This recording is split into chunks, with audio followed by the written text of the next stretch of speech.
Mo. Magandang hapon po sa lahat. Tayo nagbabalik ulit dito sa ating YouTube channel, Samuel Soriano TV. 29 po para mag-discuss ng another coins kung magkano na ang kanyang presyo sa ating mga online selling. Ayan, magandang hapon po sa lahat ng ating mga subscriber. Ayan, 1K subscriber na po tayo. Ayan, kaya maraming salamat sa lahat ng sumusuporta dito sa ating munting channel. Thank you so much sa inyo, lalo na ang aking mga subscriber. Malaking utang na loob ko po, kaya maraming salamat sa inyo sa pagsuporta po dito sa ating munting channel. Maraming salamat din po sa nanonood doon sa ating FB page.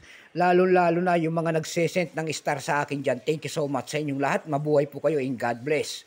Ayan, follow naman nyo po sana ang ating FB page, Samuel Soriano. Humihingi rin tayo ng pabor. Yung mga sumusuporta dito sa ating YouTube channel, suportahan nyo naman sana ang aking FB page. Ayan. Thank you so much sa inyong lahat at magandang hapon po. Mayroon na naman tayong pag-uusapang barya at ito po ay barya po guys ng Canada. Baka mayroon kayong mga ganyan mga barya. Ayan, 25 cent po ng Canada, year 1989. Bultuhan po ang bili natin sa mga ganitong mga world coins at hindi pa po kamahalan. Ayan. Tumataas lamang ang isang presyo ng isang coins kasi ito po ay tinitingnan natin ang mga presyo sa mga platform po tulad ng EB.com. Ayan, mataas kasi ang bintahan, demand kasi pandaigdigan po ang mga ganong mga bintahan. Ayan, bago tayo magsimula ay kilalanin muna natin siya para makita natin ang kanyang presyo. Issue po nito ay Canada, period Queen Elizabeth II. Ayan, siya po si Queen Elizabeth II.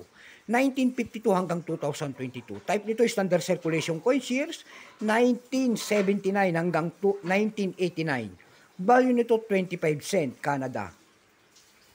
Currency dollar 1858 up to date po. Composition nito ay nickel. May bigat lamang itong 5.7 grams. May haba itong 23.88 mm. May kapal po naman itong 1.58 mm. Hogis po bilog. Orientation ay middle alignment. Number NDAS364. Reference number KM-74. Tatlong klase po ang inilabas sa year 1989. May FM proof and proof. Ayan.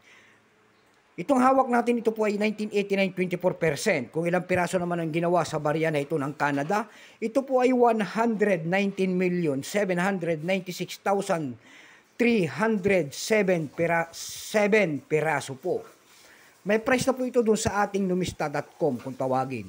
May presyo na po. Yung kanyang very fine, 13 pesos. Extra fine, 13. Almost ang circulated ay 17. Ang circulated nito ay 79 pesos. Tayo naman po'y dumako sa kanyang mga presyo sa ating mga online selling. Tulad ng EB.com. Doon sa ating EB.com, mayroon tayong nakita nagbebenta doon ng $5 nito. Nasundan po ito ng $4.49. Yung pinakamalit po ay $3.99. Dako tayo sa Carousel PH. Sa Carousel PH naman po, mayroon tayong nakita nagbebenta doon ng 100 pesos. Ayan lamang po ang ating may babahaging kanyang presyo. Keep safe po sa lahat and God bless.